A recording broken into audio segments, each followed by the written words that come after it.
Salam sejahtera saya ucapkan. Nama saya Ivy Chaming, nombor metrik 280827. Saya akan menerangkan sedikit berkaitan dengan topik kolonialisme. Dalam topik ini, saya akan menerangkan tentang gerakan penjajahan Barat. Apakah maksud penjajahan? Penjajahan adalah penguasaan dan kawalan sesebuah kuasa asing terhadap sesebuah wilayah dan penduduknya di atas kepentingan politik, ekonomi dan sosial. Konsep penjajahan terbagi kepada dua, iaitu kolonialisme dan imperialisme. Konsep pertama adalah kolonialisme. Kolonialisme merupakan tindakan sesebuah negara yang mengeksploitasi atau mendominasi sesebuah kawasan serta masyarakatnya yang dianggap lemah. Pengeksploitasian itu meliputi berbagai sudut seperti ekonomi, sosial, budaya, corak, pentadbiran serta politik. Konsep kedua ialah imperialisme. Imperialisme secara umumnya adalah perluasan kekuasaan atau pengaruh suatu bangsa terhadap bangsa lain. Faktor-faktor penghalang imperialisme termasuklah etnosentrisme, jingoisme, agama dan keinginan menjadi kuasa besar.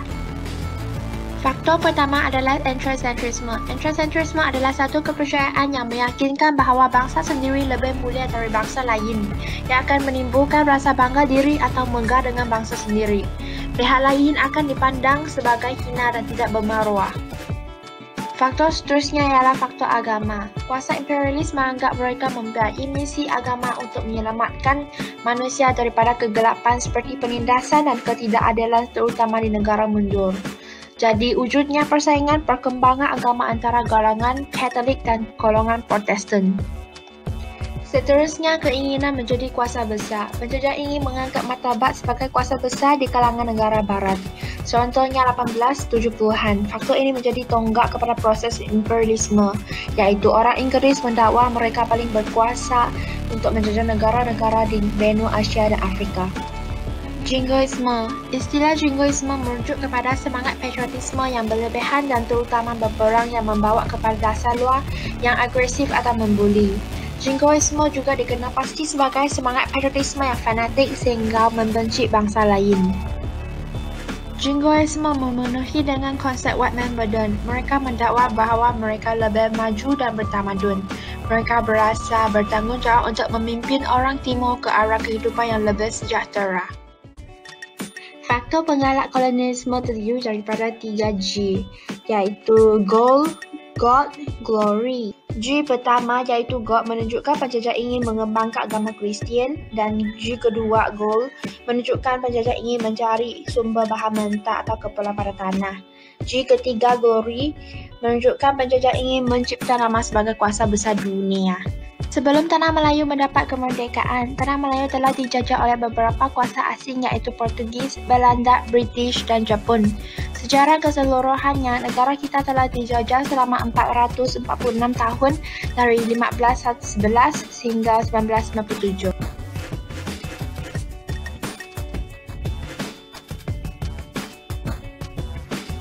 Faktor pertama kedatangan Eropah ke Tanah Melayu iaitu kedudukan geografi Tanah Melayu yang strategik. Tanah Melayu terletak di tengah laluan perdagangan timur dan barat yang menyebabkan Selat Melaka terlindung daripada tiupan ribut ataupun angin monsun. Kekayaan bahan mentah di Tanah Melayu juga menjadi faktor menarik kedatangan Eropah ke Tanah Melayu.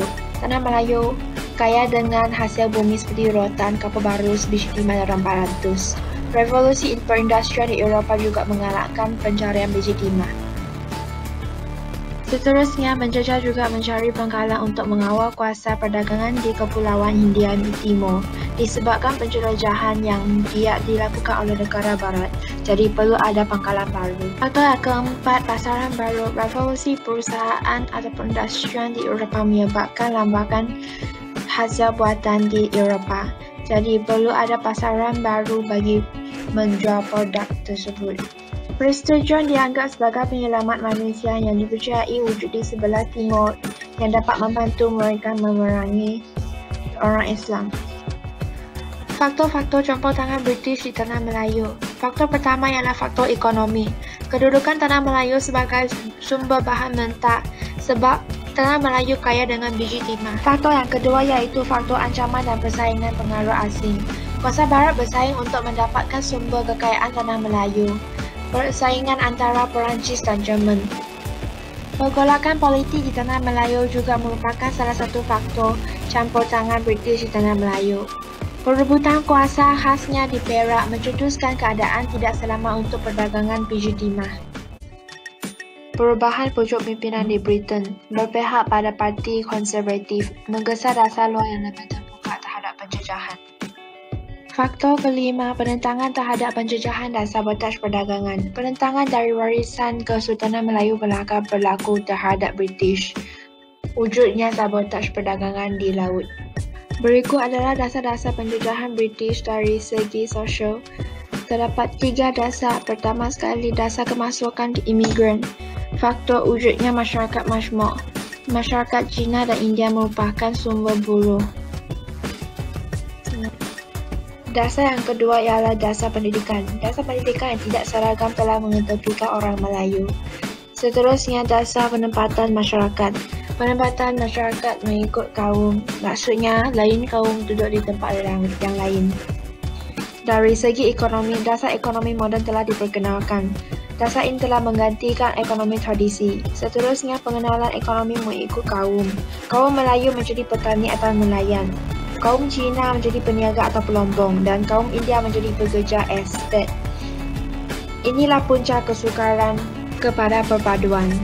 Seterusnya, dasar kemasukan buruh. Kemasukan buruh luar menyebabkan ekonomi masyarakat Melayu terpinggir. Dasar keempat, dasar keuntungan penjajah. Penjajah menggaruk keuntungan hasil bumi tanah Melayu dan membiarkan tanah Melayu terus mundur. Dasar pembangunan secara tidak langsung. Pembaharuan dan pembangunan atas dasar monopoli ekonomi penjajah beri tempias atau tidak langsung pada tanah Melayu. Dari segi politik, dasar penasihatan dan birokrasi moden telah diperkenalkan. Perubahan dari sistem beraja kepada sistem presiden dan penasihat. Seterusnya, demokrasi dan pilihan raya telah diperkenalkan juga. Ganti sistem tradisi yang berdasarkan keturunan dan sistem feudalisme. Dasar ketiga, central government and decentralization, iaitu pemerintahan berpusat.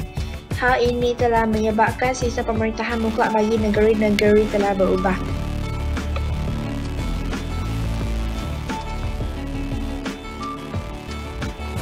Kesan dari aspek sosial iaitu masyarakat majmuk atau plural society telah diwujudkan disebabkan kemasukan imigran dari China dan India. Seterusnya, orang Melayu ketinggalan dalam pendidikan disebabkan dasar pendidikan telah diwujudkan yang mempinggirkan orang Melayu. Penempatan mengikut kaum merenggangkan hubungan. Orang Melayu merupakan petani dan nelayan dan kebanyakan ditemui di kawasan desa, manakala orang Cina bekerja dalam bidang perniagaan dan industri di kawasan bandar dan lombong serta orang India bekerja di ladang. Kesan ekonomi adalah perubahan sistem ekonomi tradisi berasaskan sistem ekonomi sara diri kepada sistem ekonomi moden yang bermaklumatkan keuntungan. Seterusnya, keuntungan kepada kaum imigran seperti kaum Cina dan kaum India yang datang sebagai sumber buruh dan masyarakat Melayu terpinggir. Seterusnya, hasil ekonomi dikawal oleh para penjajah. Pengenalan ekonomi mengikut kaum dan pembangunan secara tidak langsung buat tanah Melayu.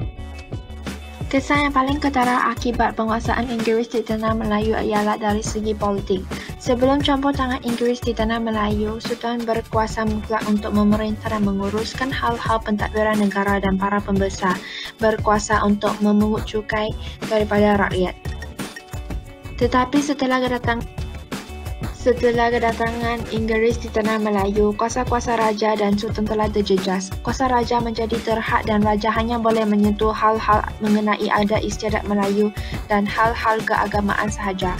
Hal ini adalah ekoran daripada sistem corak pentadbiran baru yang telah diperkenalkan oleh pihak Inggris. Inggris di Perak pada tahun 1874 berikutan dengan perjanjian Pangkor.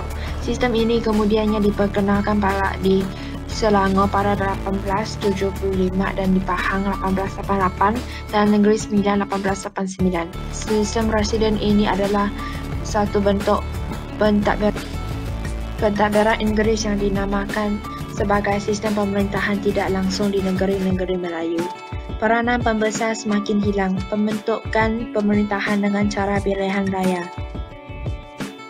Kesimpulannya, penjajahan banyak membawa kesan negatif dan positif.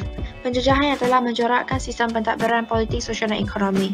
Tanpa era penjajahan, tanah Melayu tidak akan terdedah kepada era pemodenan semangat perjuangan. Disebabkan penjajahan, kepentingan tanah Melayu telah disedari oleh penduduk dunia dan juga penduduk tanah Melayu.